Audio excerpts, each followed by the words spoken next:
Thank you very much. Hey, it's Kaufman is Alive. Today I'm looking at the big announcement by Marvel that they're going to be rebooting all of the X-Men comics in October, starting with the Age of Revelation #1. This is going to be a reboot of all the X-Men lines, so they're going to be canceling all the current X-Men titles and restarting them with new #1 issues. They've announced an entire new line of X-Men books, so it's pretty exciting. I want to know what you guys think in the comments about this. Have you been reading the From the Ashes X-Men that have been out the last year? Seems kind of lame duck at this point. I don't feel like a lot of fans are really being very receptive to it anymore at this point. It's been kind of hit and miss, which is my opinion of it. And so it seems Marvel is going to be trying to course correct this fall and do this brand new line of X-Men books. We're going to be going 10 years into the future, it says. And it's basically a take off of the Age of Apocalypse that happened 30 years ago, of course, which is cool timing. I've been doing the Review the Age of Apocalypse series here on my channel, so go check out all those videos. I've been covering every single issue of the original Age of Apocalypse. So this is going to be a takeoff of that. Revelation is kind of a new character that got introduced last year in the X-Men Era of Apocalypse series. Apocalypse had a contest to find a new heir, and he chose Doug Ramsey, formerly known as Cypher, from the New Mutants, and he transformed him into his new heir named Revelation.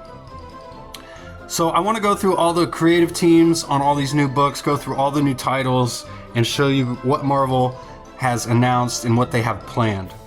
Actually, this all kind of starts this week. There's a brand new Age of Revelation #0 that is releasing this Wednesday at your local comic shops.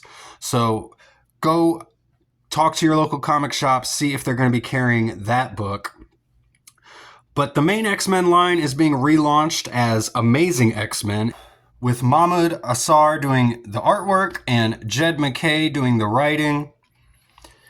It says, 10 years later, on the run after a deadly clash with Revelation's chief assassin, the shattered X-Men desperately gamble everything on one last mission. With help from an unexpected ally, they venture into the haunted ruins of Grey Malkin.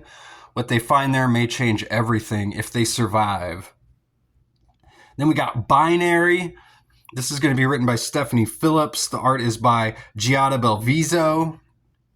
We got Ricky Yagawa doing the cover here. It says, this is Binary, and the universe burns with her. 10 years later, in the ashes of the old world, to survive, she is reborn, a cosmic force channeling the Phoenix itself. With the universe crumbling, Binary returns to save what's left. But power this great always comes with a price, and the end of everything might begin with her. Then we got Laura Kinney's Sabertooth #1. This is written by Erica Schultz, and Valentina Pinti is the artist. We got a cover here by Elena Casagrande. And all these series that I'm talking about now come out October 8th. That's the launch date for all of these. So it says an all-new Sabertooth. Of course, Laura Kinney, formerly known as Wolverine. Now she's taking Sabertooth's moniker. I've thought for a long time, I know I'm not alone in this, and I understand why she wouldn't want to be called X-23. She kind of considers that sort of her slave name. But I feel like that is the moniker she was originally known as. I think it works for her. She should just take ownership of X-23 and be called that. I'm really not a big fan of her taking other characters' monikers. But it says, 10 years later, she's taken the name of the once bitter enemy Sabertooth and fights beside Revelation himself. Why did Laura Kinney abandon her legacy? What secrets does she keep from the mutant world? When loyalty changes, blood means everything.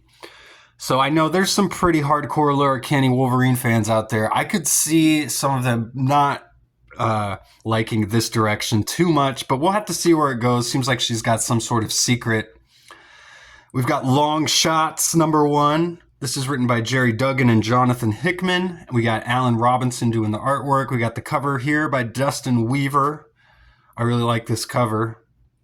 Of course, Mojo front and center there from Mojo World, the enemy of Long Shot. But this comic's called Long Shots. And it says, buy this comic or all of your favorite heroes will die. 10 years later, and Mojo's got a new game for Wonder Man, Hellcat, Bishop, Rhino, and Kraven to play. That is a very eclectic mix of people. It says there are no rules. One survivor wins, the others die. Mojo promises you can vote for the winner with your dollars, but you probably can't. Okay? Mojo cannot promise that any of this is true or that you can even vote, as all decisions will be made by Mojo and Mojo alone in his Mojo Dojo. It's fame or fatality. So it sounds like a Squid Game type of story going on there with, like I said, some pretty random characters. Looks like Bishop is really the only X-Man there. I'm assuming Longshot's got to be there somewhere. Then we got World of Revelation. This is going to be written by Ryan North, Al Ewing, and Steve Fox. Adam Zalowski and Jesus Marino are doing the artwork. It says and more as well. And we got C.F. Villa doing this cover here. It says the world outside your window is gone. 10 years later, what happened to the Fantastic Four? And what horrors plague the East Coast? How does the rest of the world survive the rise of Revelation? And far above, on Araco, what does Apocalypse think of his heir's new empire? Discover the far-reaching impact of Age of Revelation across the Marvel Universe. So it seems like this series is going to be dealing with the rest of the Marvel Universe. Now, the main point you might have been able to pick up on so far is that this is all going to be told in the future 10 years later. So they're basically going to be doing a giant time jump 10 years. So there'll be lots of things that we're going to have to learn coming into these new series on top of everything else. And this seems to be another timeline, perhaps, because it looks like there's going to be things affecting the Marvel Universe that really aren't going to be affecting the Marvel Universe, if you know what I'm saying. It's only going to be happening in X-Men, most likely, it seems. Like with the Fantastic Four, I kind of imagine whatever's happening to the Fantastic Four in here in X-Men is not actually going to be happening to the Fantastic Four in the Fantastic Four comic. So I'm guessing everything that happens here in this X-Men title happening 10 years in the future, the X-Men are going to be trying to stop it all from happening. So anything of consequence won't really matter because the X-Men will stop it in the end. So anything that is changed about the Fantastic Four 10 years in the future won't ever even come to pass because the X-Men are going to change the future. Seems like a kind of a typical X-Men storyline there. That's not something I'm a big fan of. I wish Marvel, like what they're doing with the Ultimate Universe, would keep continuity from series to series. Like things that happen in X-Men need to have some consequences over in Fantastic Four or in Spider-Man, and things that happen in Avengers need to have consequences in X-Men and so forth. That's personally, I think, the best way that for the Marvel Universe or any comic book universe to work. You got to have all those shared experiences between characters, or what's the point, right? So we've got a few more series coming out here. We've got the Uncanny X-Men is being retitled Unbreakable X-Men. This is going to be written by Gail Simone and Lucas Warnick. We've got Iron and Frost #1, which is going to be written by Kavan Scott. And Ruari Coleman is the artist. And this looks like a series that's going to be dealing with Emma Frost and Tony Stark now that they're married, which I think they're still married anyway.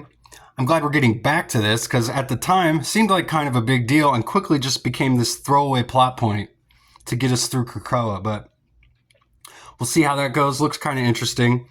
We got Rogue Storm #1. This is written by Maria Iodele, and we got art by Roland Bashi. We got Humberto Ramos doing the cover here. Looks like a team-up book between Rogue and Storm. Then we got Sinister's 6 #1. We got art by Rafael Loriro and cover by David Marquez. This is a group of mutants, including Black Cat and Venom, being put together by Sinister, I think, to try and stop Revelation. But that's not all. There's even more titles coming out involved in this Age of Revelation storyline. There's actually 16 series in all that Marvel is going to be putting out for this. Seems like overkill to me. But we've also got Omega Kids, which to me looks like it's probably going to be some sort of kids book with Omega Red leading a group of young mutants. We've got the Expatriate X-Men. I don't know what that's going to be. We've got Radioactive Spider-Man, X-Vengers. So we'll be finding out what happened to Spider-Man and the Avengers in this future here. We've got The Last Wolverine, which sounds kind of interesting, and Undeadpool. And I Googled Undeadpool and actually saw that that's the title of a New York Times #1 bestseller, a novel that has nothing to do with Marvel Comics. So not a very original title there, Marvel. Hopefully they don't put Jonathan Hickman on that book, since he's already been accused of plagiarizing once before a New York Times bestseller. So, but I think we kind of know what that book's going to be. Most likely a Deadpool as a zombie type of book. I'm sure it will be wacky and cringe, but let me know what you guys think of some of these books. Did I mention Cloak or Dagger as well? I couldn't find information on some of these other titles that I was mentioning here at the end, so I'm sure further details will be coming out shortly. So those are all the books that are coming out this October from Marvel. A reboot of the X-Men line, a take off of the Age of Apocalypse, a time jump 10 years in the future. And time jumps are nothing new to X-Men. We saw tons of time jumps near the end of the Krakoan era. So this is really nothing new. They're really doing nothing new here, I feel like. Aside from maybe some of the titles of some of the books. But let me know what you guys think in the comments. There's some of these I'm probably excited about. I will most definitely be picking up the mainline flagship titles like Amazing X-Men and Unbreakable X-Men. I'll definitely be picking up the first few issues of those and kind of making my decision perhaps on the entire line at that point. I've seen some people already saying that this looks like a great jumping off point. I wouldn't go that far because I love the Age of Apocalypse. That was my favorite X-Men storyline, still is. So I'm kind of interested to see what they're going to do here. Hopefully it doesn't bastardize the original Age of Apocalypse or anything like that. But let me know what you guys think again, and go check out my Review the Age of Apocalypse series on my channel. I'll have another one of those coming out hopefully later tonight. So I'll see you guys on the next one. Go read comics.